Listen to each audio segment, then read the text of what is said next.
In the Camptown Races Duet, we are not going to be playing the teacher's portion. We will only be looking at the student portion. So to refresh your memory, we are going to say in G position left hand, G position right hand. That is G, B, and D, G, B, and D. When we move to chord 5-7, it will be F sharp, C, and D. Right hand, F sharp, C, and D as well. It's a harder chord to play, so if you don't get it the first time, it's okay. Just try a few times until your fingers are more comfortable with it. I'll go slow for you. Get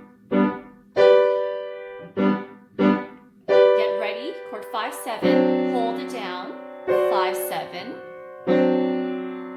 back to chord 1, chord 5-7, back to chord 1,